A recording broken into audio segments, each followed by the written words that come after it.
Eh bien bonjour les amis et bienvenue dans les chroniques du Sherpa. Nous voici maintenant en 2026 pour continuer de progresser pas à pas vers le sommet situé à 17 000 pieds armé de notre piolet et de notre masque à oxygène. Avec plus de 100 épisodes dans les crampons, nous poursuivons lentement notre longue ascension avec nos analyses de 2023 jusqu'en 2025 au travers de nombreux sujets clivants édités en podcast par une très belle cordée d'âmes éveillées. Pour les nouveaux arrivés, reportez-vous à la playlist des tout premiers épisodes afin de vous imprégner des débuts de l'aventure et acquérir les clés de compréhension nécessaires qui vous aideront tout au long de ce voyage hors du temps du projet Looking Glass. Pensez à vous abonner à la chaîne et cliquez sur le pouce si vous en appréciez le travail. Merci à toute l'équipe de la Z-Team qui œuvre sans compter ses heures pour offrir ces infos à l'humanité. Rendez-vous au sommet pour contempler le nouveau monde avec la vision à 360 degrés de Sherpa One ainsi que de MF Révélation et Métamorphose. Bonne écoute à tous et à toutes. Where we go one, we go all.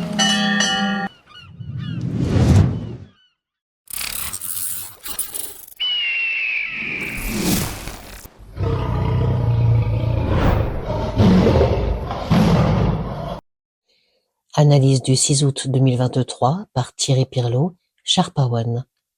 Coup d'État au Niger, putsch ou libération? C'est une question de point de vue, bien sûr. Celui des forces en présence, mais aussi et surtout celui de l'observateur, selon qu'il soit normie ou complotiste. De ce fait, il y a tous ceux qui voient un affreux putsch au Niger. 1. La France, sans blague. 2. L'UE, sans blague. 3. Les USA, sans blague. 4. La CEDEAO, inféodée aux Occidentaux. CEDEAO pour Communauté économique des États de l'Afrique de l'Ouest. En 5. Le Nigeria, dont le président est le boss de la CEDEAO. En 6. Tout pays africain inféodé aux Occidentaux, avec à leur tête un dictateur placé par eux. En 7. Les normies, les pro-vax et les pro-Ukraine. Et il y a tous ceux qui y voient une libération du Niger. 1. Les Nigériens eux-mêmes. 2. Les Russes. 3. Les Chinois. 4. Les BRICS. 5. Le Mali. 6. Le Burkina Faso. Et en 7. Tous les complotistes anti-vax et pro-russes.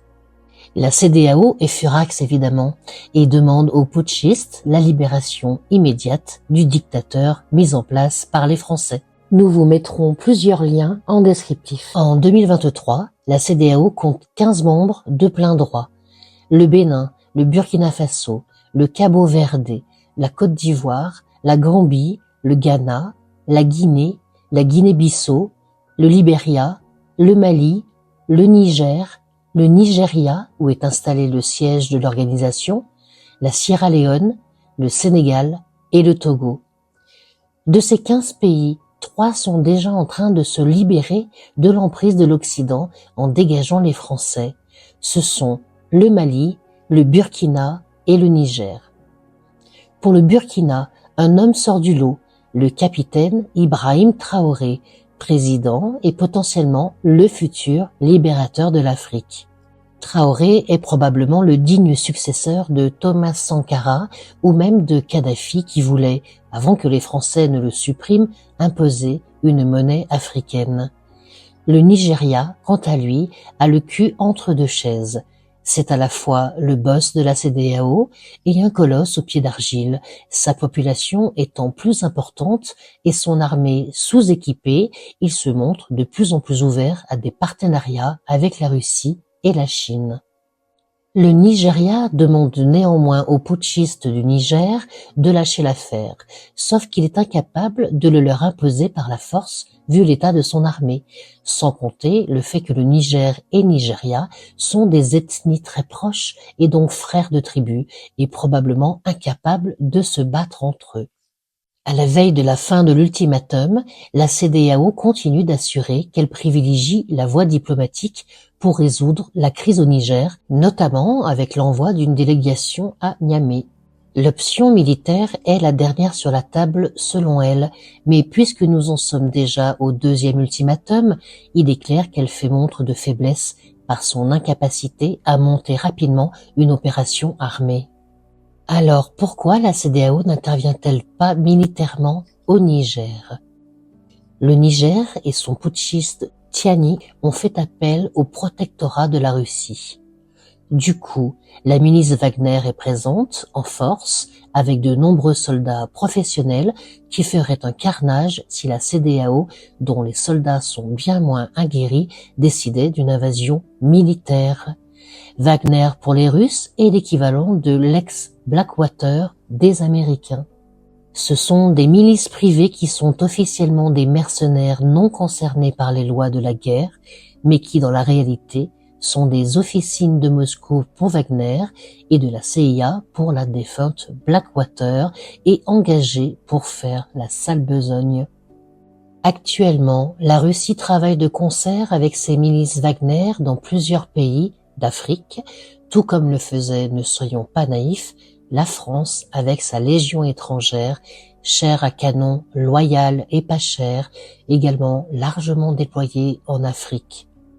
Du moins, avant que Macron ne détruise la France et son armée, actuellement réduite à peau de chagrin, et donc incapable de régler le problème ni au Mali, ni au Niger, et j'ai même envie de dire ni en France et à Paris dans les cités. Cependant, la milice Wagner d'Afrique est beaucoup plus professionnelle que celle en Ukraine, dont le gros des troupes est certes encadré par des pros, mais constitué en grande partie de repris de justice ayant fait le choix de se battre pour le pays. Prigojine, qui est le patron de Wagner Ukraine, n'est pas à mon avis le chef d'orchestre de Wagner Monde. Le big boss ne peut être autre que Poutine. Les Français et les Américains ont tous 2500 militaires sur place, mais ces derniers ne devraient pas tarder à lever le camp, faute d'une logistique suffisante et d'une réelle capacité à soutenir un conflit armé avec l'armée nigérienne, d'autant plus si elle reçoit l'appui de la milice Wagner. Il faut avoir en tête que le Niger et le Nigeria sont tous deux pro-BRICS. Cela laisse augurer une catastrophe imminente pour l'Occident et surtout la France, puisque le Niger, c'est 22 millions d'habitants pour 1 200 000 km², dont les principales richesses sont l'agriculture et l'uranium, le tout contrôlé par la France. Le Nigeria, c'est 230 millions d'habitants pour 920 000 km², riche en pétrole et avec une immense population corvéable à merci, le tout sous domination anglaise. Il faut aussi se rappeler qu'après l'embargo appliqué par de nombreux États occidentaux, le Nigeria s'est tourné principalement vers la Chine, la Russie, la Corée du Nord et l'Inde pour l'acquisition de son armement. Qu'en est-il des bases américaines en Afrique? Le camp américain Lemonnier de Djibouti, qui est jusqu'à présent la plus grande base en Afrique, pourrait bientôt être supplanté par un important site militaire américain à Agadez, au Niger. Il s'agit d'une base de drones dont la seule construction va coûter 100 millions de dollars. Sans blague, nous y voilà. Les Ricains avaient donc prévu de s'installer au Niger, lequel dégage les Français en ce moment, tout en se tournant vers la Russie, comme le fait également Nigeria. Alors, l'Afrique et les BRICS. Force est de constater que les pays d'Afrique se reprennent en main les uns après les autres, sans dépendre de qui que ce soit, et certains se déclarent candidats pour rejoindre les BRICS. Ils font désormais confiance aux Russes et aux Chinois, à la base des BRICS, pour mettre en place une coopération économique et non subir le pillage en règle de leurs richesses, comme c'est le cas depuis des décades avec les Français et les Ricains, par l'intermédiaire des dictateurs qu'ils ont installés au pouvoir. La Belgique a lâché ses colonies dans les années 60, mais les Français et les Anglais n'ont jamais cessé d'étendre leur influence en Afrique grâce à l'appui des USA et de la CIA. Pire encore, non contents de piller toujours plus les richesses minières de ces pays, uranium, cuivre, diamants, or, terres rares, etc., la France continue à imposer le franc CFA sous couvert de lutte antiterroriste pour certains pays africains, qui est en réalité une taxe féodale dissimulée au profit de la France, soi-disant en compensation du coût de la modernité apportée à ses colonies. Écoutez la chanson de Michel Sardou, Le temps des colonies. On pense encore à toi, ô Bwana. Seulement les colonies, c'est terminé. Finito. L'Afrique se reprend en main. Vous lirez l'article en description sur les 14 pays africains dans le franc CFA néocolonialiste. Ce que peu de gens savent, français y compris, c'est qu'une grande partie de son économie est totalement dépendante de ces pays africains et de ce franc CFA, sans compter les richesses minières et l'uranium du Niger, que le gouvernement français paie une misère à ce pays. Si la France se faisait dégager de l'Afrique, elle risquerait bel et bien de quitter le peloton de tête des pays les plus riches pour se retrouver très loin en arrière, cela malgré sa possession de l'arme nucléaire. Cela étant, la langue française tirerait malgré tout son épingle du jeu. Pourquoi ? Parce que le français est parlé dans des zones du monde à la démographie très dynamique, comme l'Afrique subsaharienne, et serait parlé dans quelques décennies par pas moins de 750 millions de personnes. Résultat, le français serait la langue la plus parlée au monde à l'horizon 2050.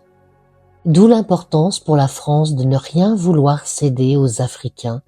Mais c'est peine perdue, il est déjà trop tard, et cela me rend très heureux car je le vois arriver depuis des années grâce à ma lecture très personnelle de la géopolitique version QAnon. Et je suis encore plus heureux pour les Africains dont le rêve bientôt ne sera plus de venir vivre ici, hormis pour y faire du tourisme, car lorsqu'ils auront acquis liberté et indépendance, ils n'auront plus besoin de nous pour moderniser leur pays. Les BRICS sont la création de l'Alliance et de sa branche militaire.